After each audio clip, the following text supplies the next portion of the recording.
Hey guys, Assam Police Requirement 2026 or notification aise jodi apuni apply koribo paribo 1715 post or aise notification jodi apuni interested hoy aro apuni bhabi ase Assam Police ot apunar nijor career apuni start koribo to etu video apunar karone etu requirement to apuni apply korute jodi minimum apuni class 10 pass korise তেতিয়াহলে আপুনি vacancy কিনে apply কাৰণে eligible হ'ব যদি আপুনি ইন্টাৰেস্টেড হয় এটো video check কৰিব পাৰিব যেটো ৰিকুৱাৰমেন্ট আহিছে তাৰ ওভাৰভিউ খিনি লগতে ভ্যাকেন্সি ডিটেইলছ খিনি আৰু ভ্যাকেন্সি কিনে এপ্লাই কৰোতে কি কি এলিজিবিলিটি ক্ৰাইটেৰিয়া আপুনি ফলো কৰিব লাগিব কেনেকৈ আপুনি এপ্লাই কৰিব কেনেকৈ আপোনাৰ সিলেকশন হ'ব কেতিয়াৰ পৰা এপ্লাই ষ্টাৰ্ট হ'ব কেতিয়ালৈকে লাষ্ট আপুনি এপ্লাই কৰিব পাৰিব লগতে আপুনি স্যালাৰি কিমান ৰিসিভ কৰিব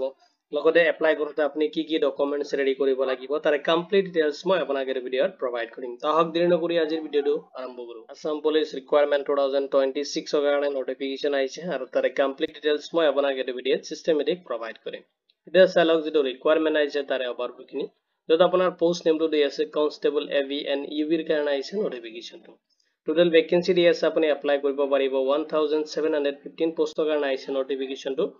organization Assam Police or আহিছে notification আৰু আপুনি যেটো এপ্লাই কৰা হয় যেটো এপ্লাই মোড হয় আপুনি অনলাইনত কৰিব লাগিব কেনেকৈ আপুনি অনলাইনত এপ্লাই কৰিব এইখিনি ডিটেইলছ আপুনি এই ভিডিওতে চেক কৰিব পাৰিব অফিশিয়াল ওয়েবসাইটত আপুনি ভিজিট কৰিব পাৰিব যেটো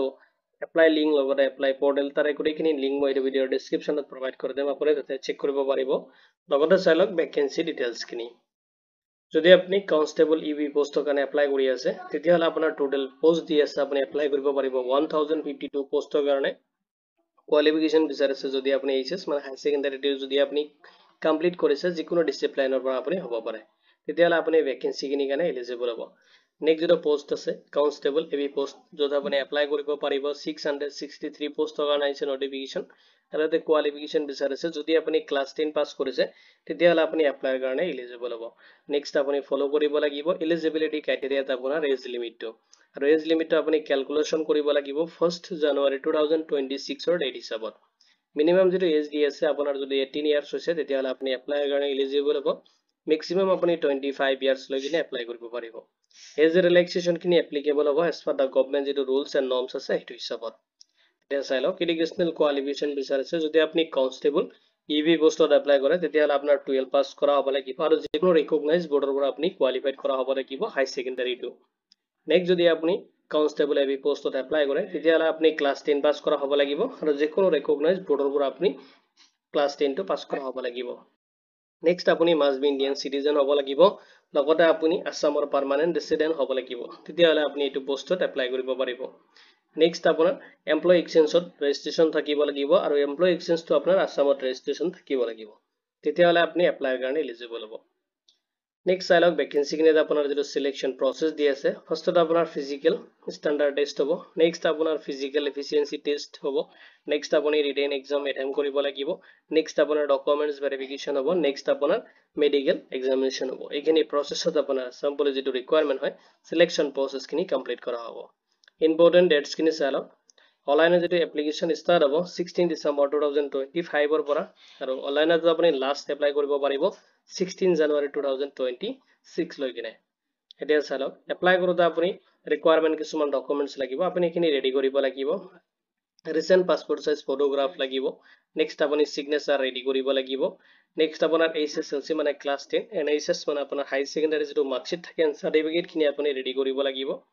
কাষ্ট সাৰ্টিফিকেট ইফ এপ্লিকেবল যদি আপোনাৰ কাষ্ট সাৰ্টিফিকেট আছে আপুনি এটো ৰেডি কৰিব লাগিব নেক্সট আপোনাৰ এমপ্লয় এক্সচেঞ্জ সাৰ্টিফিকেট লাগিব এটো আপুনি ৰেডি কৰিব নেক্সট আপোনাৰ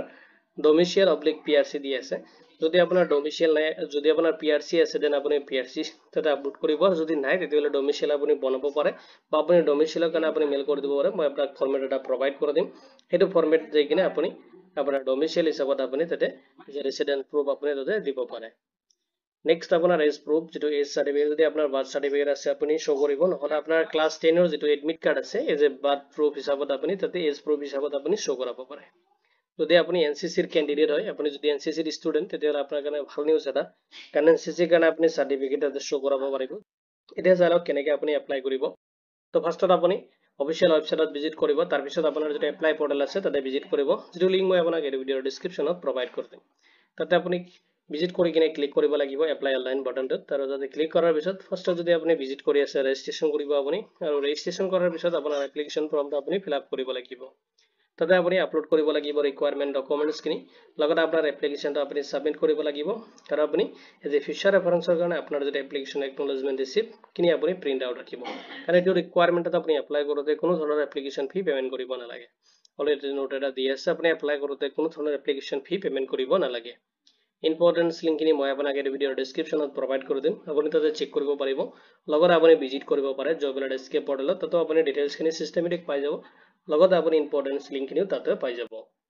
এইটো ৰিকুৱাৰমেণ্ট ৰিলেটেড বা এপ্লাই ৰিলেটেড যদি কোনো ধৰণৰ কোৱেশ্চন থাকে আপুনি এই ভিডিঅ'ৰ কমেণ্ট সেকশ্যনত কমেণ্ট কৰি দিব ভিডিঅ'টো চোৱাৰ বাবে ধন্যবাদ দি কিনে আজিৰ ভিডিঅ' মই ইমানতে সামৰিছোঁ